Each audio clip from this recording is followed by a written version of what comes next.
ये भूत आ गया रे, गलती से आ जाए एक आधा नालायक ढीठ होता ये भूत, समझदार तो दूर रह जाते हैं। वो भाई क्यों दे तड़वाई, वहां तो भगवान का दरबार है, पिटोगे। ये एक आधा मूर्ख आ जाए पिट आदत होएगा दी पट्टन की परमात्मा से, तो इनको सूक्ष्म मार पड़ती है भगवान की वाणी से, इसलिए चिल्ला रहे हैं ये काल के पीड़ित। और जो समझदार होते हैं वो दूर हो जाते, ना भाई वहाँ नहीं जाना, बेइज्जत नाश हो जाए इज्जत का। और परमात्मा देखो ये प्रेत क्यों बने, ये कौन थे प्रेत पितर जो भी बने हैं, ये आप ही हम जैसे इंसान थे। इनको ज्ञान मिला नहीं, इन मूर्खों के चक्कर में आगे नकली गुरु संतों के, अब इनका जीवन नाश हो गया। अब अच्छी जो आत्मा के व्यक्ति मरे हैं वो आज किसी को दुखी नहीं दे रहे, वो भूत प्रेत तो हैं ही। और जो ढीठ टाइप के मरते हैं वो जिंदा जी भी दुखी कराया करते, फिर भी उनका स्वभाव बकवास करने का ही है। तो यहाँ भगवान के दरबार में आकर उनको सीधे शब्दों में समझा दिया जाता है कि या तो, क्योंकि वो भी आत्मा भगवान की है, कि या तो दूर रहना ना फिर थारी खैर नहीं है। तो एक आधा ढीठ आ जाता है, उसकी फिर यहाँ समारा जा भगवान अंदर से उनको कूटता है। तो ये चिल्ला रहे हैं मूर्खी में, अब रो रहे हैं, अपना सारा जीवन बर्बाद कर दिया। तो पुण्यात्माओं इनका भी छुटकारा होगा।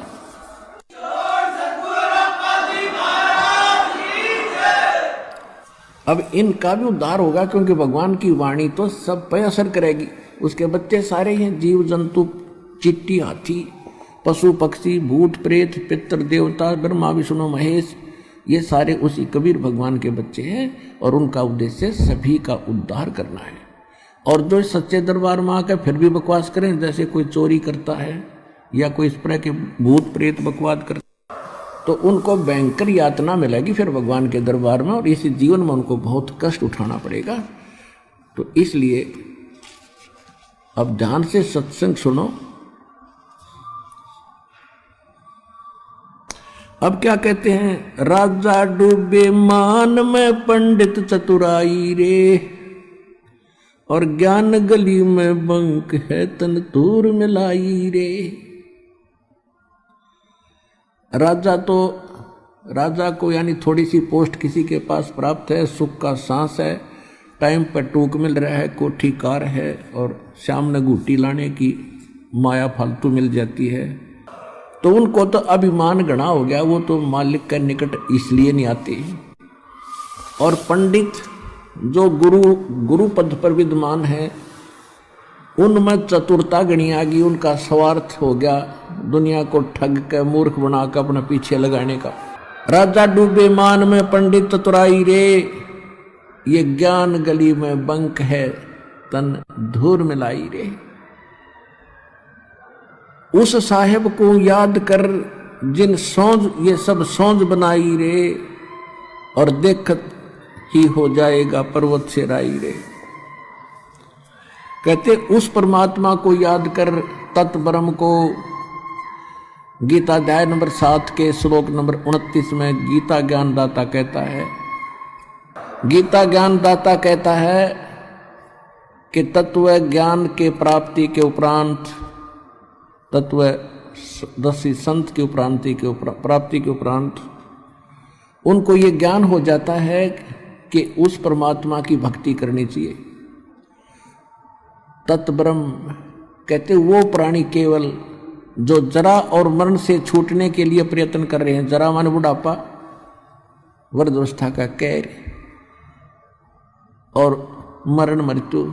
जो जरा और मरण से छूटने के मोक्ष प्राप्ति के लिए जो साधना करते हैं, संसार की किसी वस्तु की इच्छा नहीं करते, अर्जुन वो तत्ब्रह्म से और सारे इन कर्मों से और सब अध्यात्म ज्ञान से कंप्लीटली परिचित हैं। तो अर्जुन ने 8वें अध्याय के प्रथम मंत्र में पूछा, भगवान फिर किम तत्ब्रह्म, वो तत्ब्रह्म क्या है, वह परमात्मा कौन है। 8वें अध्याय के 3रे श्लोक में गीता ज्ञानदाता ने कहा कि वो परम अक्षर ब्रह्म है। तो यहाँ गरीबदास जी वही ज्ञान बता रहे, क्योंकि ये सूक्ष्म वेद है, तत्व ज्ञान है, कंप्लीट इन ऑल रेस्पेक्ट है, यह ऑल इन वन है, इसमें कंप्लीट ज्ञान है सभी वेदों, गीता, पुराणों का कुरान और बाइबल का। इसमें क्या कहते हैं परमात्मा, गरीबदास जी कह रहे हैं परमात्मा की वाणी को कैसे सुना रहे हैं। उस साहेब को याद कर जिन सौंज बनाई रे, जिन सब ब्रह्मांडों की रचना की, और देखत ही हो जात है ये पर्वत से राई रे। यानी कितना सुंदर शरीर तेरा, और मृत्यु के बाद इसको फूंक देंगे, ये राख बन जाएगी। ये कुछ भी सांग नहीं है, इसमें अभिमान मत कर। कंचन काया नाश होवे तन ठोक जलाई रे, मूर्ख बोंदू बावरे क्या मुक्ति कराई रे। इसे सुंदर शरीर को फूंक कर चला गया हाथ झाड़ के। अरे मूर्ख तूने क्या पाया इस जीवन से।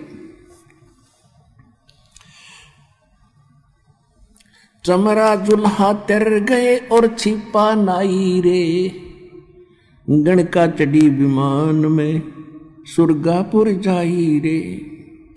अब क्या बताते हैं कि पहले ये धारणा बनी हुई थी कि भक्ति तो वही कहते साधु संत करें, जंगल में चले जा, या फिर ब्राह्मण लोगों का काम है। तो गरीबदास जी बता रहे हैं कि जिसको तुम चमार कहा करते रविदास जी, और जुलाहा दान कहा करते परमेश्वर कबीर जी, और नामदेव जी को आप कहा करते हो छिपी जाति में था, छिम्बी जाति में, कहते हुए भी पार हो गए। बोले आदमी तुम भी भक्ति कर लो, सारे पार हो जाओगे। चमरा जुल्हा तर गए वो छिपा नाई रे। नाई कौन? नंदा नाई थे सैन भगत, वो भी भक्ति करके वो भी पार हुए। और गण का चढ़ी विमान में सुरगापुर जाई रे। एक वैसा थी, पहले कर्मानुसार वो गलती कर रही थी बेटी, जब उसको ज्ञान हुआ परमात्मा का, सत्संग सुना, तो त्याग दिए उस कर्म को और भक्ति करी डट के। कहते वो भी पार होगी। तो भाई कहते हैं जैसे साबुन के अंदर एक गुण है, पानी और साबुन के मेल से कितना ही मैला कपड़ा हो स्वच्छ हो जाता है। तो अनजानपणे में हमारे अंतःकरण में कितनी गलतियों का मैल लगा हुआ है, तो सतनाम रूपी साबुन से और सत्संग रूपी जल से ये कति साफ हो जाता है, तो वो कर्म सुधर जाते हैं। अजामेल गण का तेरे और सदन कसाई रे। कहते हैं सच्चे मंत्र तो सही भक्ति से मिल जाती है। तो अजामेल और गण का वैसा जैसे सदना जैसे कसाई भी उधर गई। और नीच तेरे तो से कहूँ नरमुड अन्यायी रे। शब्द हमारा साच है और ऊंट की बाई रे। धुएं कैसा धौल हर त्यों लोग चलाई रे। अब देख कितना कमाल कर रखा है, कितनी प्यारी व्याख्या कर दी है कि मैं जो कह रहा हूं वो हमारे वचन सत्य मान लेना। इसके अतिरिक्त जो भी कोई संत और साधु मंडलेश्वर कोई तुम्हें ज्ञान बताता है, वो तो ऊंट की बाई है। जैसे ऊंट पाजा करे, फरड़ फरड़ करें जा, कहते उसका कोई यूज नहीं है। और एक वो बाहर निकाल कर ऊंट क्या करता है कि इतना गुब्बारा सा निकाल लिया ब्लेडर सा बाहर ना, और करो जाओ। कहते हैं ये जो और बकवाद कर रहे हैं वो तो सूखी अरड़ अरड़ है, और हमारा ज्ञान है वो बिल्कुल सत्य मान लेना, 100 का 100 सच्ची है। अब गरीबदास जी ने परमात्मा से प्राप्त ज्ञान को अपनी लोकल लैंग्वेज में बताया है। शब्द हमारा साच है और ऊंट की बाई रे। ये धूम में कैसा धौल हर त्यों लोग चलाई रे। कल बिस कुसमल सब कटे हो तन कंचन काई रे। गरीबदास निज नाम की नित पर भी नाई रे। कहते कल बिस कुसमल कितने भयंकर पाप कर्म है, सबका नाश हो जाएगा। किससे? इस निज नाम की नित पर भी नहा, प्रतिदिन जाप कर। एक 12 वर्ष में कोई कुंभ का मेला आ गया और वहां धक्के खान नान जाओ जोड़ में, उस पर भी से नाम मोक्ष नहीं होगा।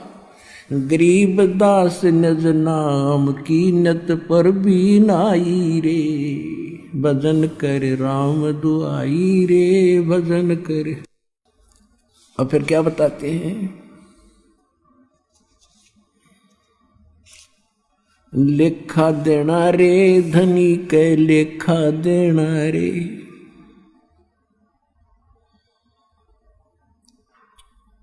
कहते हैं उस परमात्मा के दरबार में आपने एक पल पल का हिसाब देना पड़ेगा। कहते हैं राम न जाण्या रे मूड नर, राम न जाण्या रे, कि आपने पहले तो परमात्मा की भक्ति की चेष्टाएं नहीं है, आपको लगन नहीं है, तड़फ नहीं है, और फिर आपने उस राम की पहचान नहीं है जिसकी भक्ति करनी चाहिए। तुम कौन राम का जपते जापम, और ताते कटे न तीनों तापम। ओए होए, तुम कौन राम का जपते जापम, और ताते कटे ना तुमरे तीनों तापम। फिर क्या बताते हैं, भजन करो उस रब का जो दाता है कुल सब का। ओए होए, कहते उस रब का, तत् ब्रह्म की भक्ति करो जो सब का मालिक है। अपने आत्माओं परमात्मा की सूक्ष्म वेद को अब आपको समझाया करेंगे, क्योंकि पहले आपको सदग्रंथों से प्रमाणित करना था हु इज गॉड, परमात्मा कौन है, और उसकी भक्ति के रियल मंत्र कौन से हैं वो सिद्ध कर रहे हैं साथ के साथ। और अब जब आपको इस सूक्ष्म तत्व ज्ञान समझाएंगे, ये अब पहले तो इन अपने जो सदग्रंथ अपने धर्मों के हम सभी जिसमें थे उनसे समझा दिखाया कि परमात्मा कौन है और किस किस ने देखा है, और उन जिन्होंने परमात्मा मिले हैं उनको भगवान ने कौन से मंत्र दिए। तो जो भगवान ने परमात्मा ने सतगुरु रूप में आकर जो ज्ञान दिया और जो साधना बताई वो तो फाइनल है। फिर कितनी अटपट करते रहो, और फिर वही मंत्र हमारे सदग्रंथों से मेल खाते, लेकिन उसमें इनकम्प्लीट साधना है। जितनी है वो बिल्कुल सही है, जैसे वेद और गीता, ये तो ये समझ लो 10वीं मैट्रिक तक का सिलेबस है, तो वो रिजेक्टेड नहीं है 10वीं तक का सिलेबस, लेकिन आगे की पढ़ाई तो उससे और न्यारी होती है, लेकिन वो सहयोगी होती है 10वीं तक की पढ़ाई। तो गीता अध्याय नंबर 8 के श्लोक नंबर 13 में गीता ज्ञानदाता ब्रह्म कह रहा है, ओम इति एकाक्षरम ब्रह्म व्यवहारण माम समण यह प्रयाति तदन देहन सयाति परमाम गतिम। मुझ ब्रह्म का केवल एक ओम अक्षर है, नथिंग एल्स। और अंतिम सांस तक, सांस यानी शरीर छूटने तक इसी का नाम जाप करता हुआ जो शरीर छोड़कर जाएगा तो मेरे वाली परम गति ओम से मिलने वाला जो मोक्ष है वो ब्रह्मलोक प्राप्ति होगी। 8वें अध्याय के 16वें श्लोक में यह प्रमाणित कर दिया है कि ब्रह्मलोक में गए हुए प्राणी भी फिर जन्म मृत्यु में, बिल्कुल ठीक है। तो ये मैट्रिक तक का सत्र है।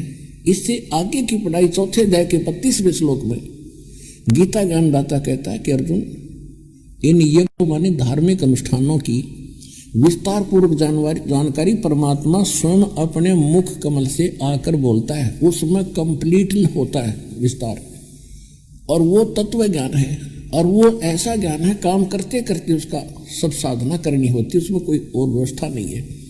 और वो तत्व ज्ञान कहलाता जो भगवान खुद अपने मुख से बोलता है, तो वो ज्ञान है तत्व ज्ञान।